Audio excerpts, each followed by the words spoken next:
Good morning and welcome back. It is kind of a cool, cloudy Monday, May 22nd, so happy May long weekend. I'm out here checking some barley up here by Barron's, and things are looking pretty good. We're finally getting a little bit of a reprieve from the heat, and the barley's looking a little bit better today than it did yesterday.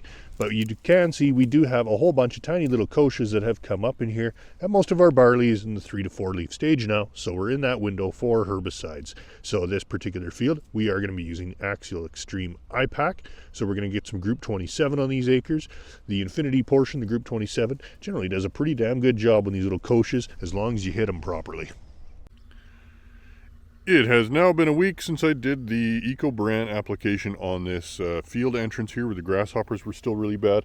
Walking around, there's still quite a few flushing underneath my feet, but they're all still pretty small, and there is quite a few dead ones on the ground. So it is definitely having some effect on them. As far as how much, it's hard to tell because I think they're hatching as fast as they are dying. But you know, it is looking like it is having some effect on them anyway, so we'll continue to kind of watch this patch. Unfortunately, too, just treating a patch, they're going to be moving in from other areas around it as well. Some of these little grasshoppers now are starting to get a bit bigger. Let's see if we can see that guy in there. So these guys now are, you know, hitting a higher instar level. They're starting to look more like the two-striped grasshoppers that they are. You can start to see the stripes developing on them in there. So let's see if we can find any feeding damage in the field. The ground here is just crawling with these hoppers, so some of the bigger ones now are hitting about the 1 centimeter stage. So they're getting a little bit easier to see, but they are thick in here. They seem to be quite enjoying this alfalfa here as well. But they are primarily feeding on this barley, which is, 3-4 leaf stage, and they are chewing the crap out of it here along the headlands. But really, once you walk 40 feet away from the edge, there's no damage at all and no hoppers. They're all just coming out of the ditches. And of course, if you are going to spray for grasshoppers, especially headlands, Coragen Max is really going to be your best bet. Application rate starts as low as 17 mils an acre. I'm kind of recommending 20 mils an acre right now for control of nymph grasshoppers. Should give you some pretty good residual. Get those guys controlled while they're still in small localized patches along the edge of the field before they start to fly. Once they get bigger and they start flying and moving, they can become quite mobile in fields. And then they can even cause problems in fields like this, which is lentils. Now, lentils in this vegetative stage are not a preferred food of grasshoppers, but once they start to flower and set pods, they are at risk of extreme damage. The grasshoppers love to eat those tender young pods, and that can really damage lentils in a hurry. So keep an eye out and keep watching for those hoppers. Right here, for example, on this headland, there is just an absolute swarm of tiny little hoppers here, and this is lentils. So right now it looks like they're actually feeding and chewing on the kochia here along the field edge. I don't see any feeding damage on the lentils themselves yet, but once they start to flower, that's going to be a different story. Well, you can see here we got some canola. It's a little bit worse for the wear as far as flea beetles go. This looks like it was both leaf and stem feeding. That stem is pretty much completely chewed through. There's even a few dead flea beetles on the ground around it here. So definitely the seed treatment had some sort of effect on them, but it just was not enough to keep up with the damage. So some of the dryland seeded canola this week is starting to look pretty good. We're into the 1-2 leaf stage, although there is a little bit of flea beetle damage here and there. Not really enough to justify spraying yet, but certainly enough to keep an eye on because it can change in a real hurry. This field in particular, this is a stacked trait canola. So you can see we do have some patches of nasty kochia here. This farm had some problems with glyphosate resistant kochia in their canola last year. So we are going to be doing our first application in here of Liberty to burn off all of these small kochia before they get too big. And then after that, we will use an application of glyphosate probably 10 days to 2 weeks later to take care of wild oats and the grassy weeds. Well, this dryland barley field is looking not too terribly bad right now, although it is starting to really show some moisture stress. This field has gotten a little bit of moisture since seeding, but only about 2/10. So right now it's looking like we're going to be doing a little bit of a trial in this field here. We're pretty much at herbicide timing here now. So half the field is going to get Axial Extreme with the IPAC, so the Infinity component, and half the field is going to get Axial Extreme with Talinor, and we're going to try to determine which side does a better job. There is quite a bit of kochia that has come up in this field, and right now this kochia is being pretty stubborn and difficult to kill. It is basically hardened off by the environmental conditions, and with limited moisture availability, the crop is not being very competitive to it. So should be a pretty good example. See if we can see any difference between the herbicides. But right now, as things are going out here, I'm starting to get pretty worried about the kochia conditions. Last year, we had dry conditions as well, and it proved to be very, very difficult to get crop competition and control that kochia. This year is shaping up to be the same. Well, here's some of my first seeded corn, and it is really showing some stress here from the last few days of heavy winds. We have a little bit of erosion is causing these problems here with the leaves, so they are basically just being desiccated and sandblasted. So that's not really nice to see.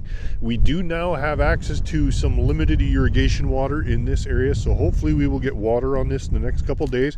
And that should really kind of put an end to that problem, as well as hopefully give the corn a little bit of a growth boost. So hopefully these will look better here right away.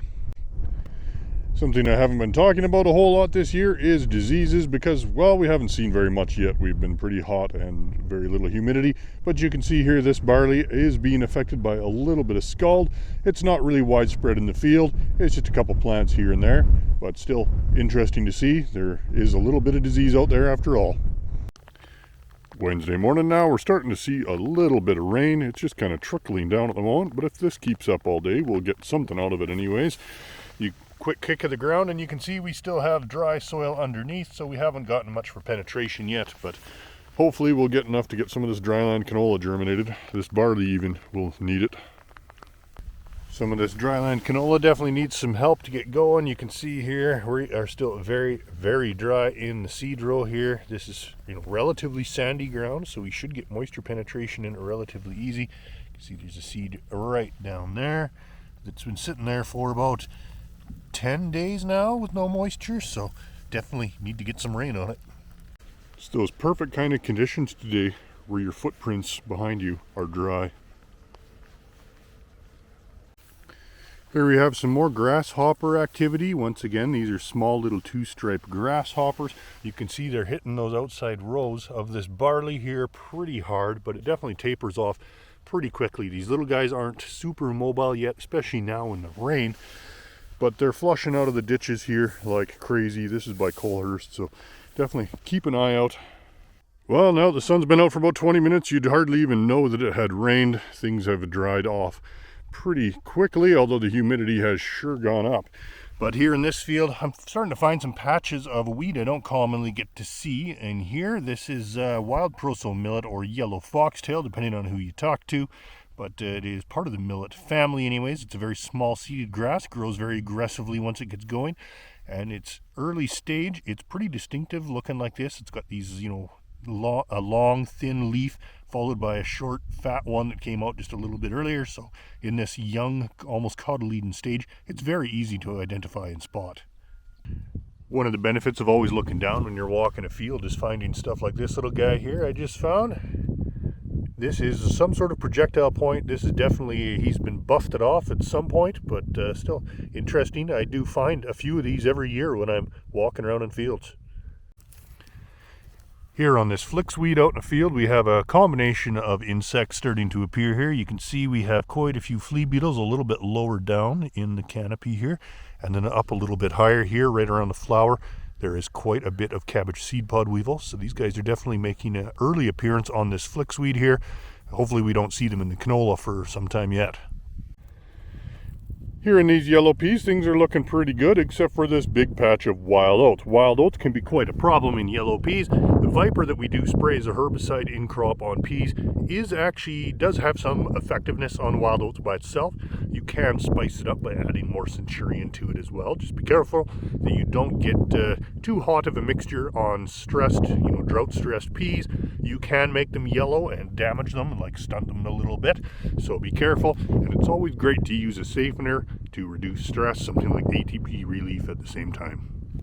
It is a beautiful Friday morning, and I'm out here in an old pasture field that we have worked up this spring, and we're going to be seeding some CP21T3P canola into. So it has already been seeded in this patch here. You can see difficult seeding conditions due to all this grass thatch and roots.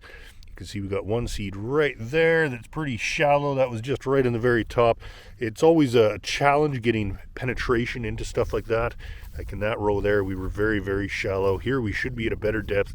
So far it's been kind of averaging 3/4 of an inch. And because this is an irrigated field, we should have no problem getting good germination and getting a good stand. And that'll be it for this week. Thanks for watching, and we'll catch you next time.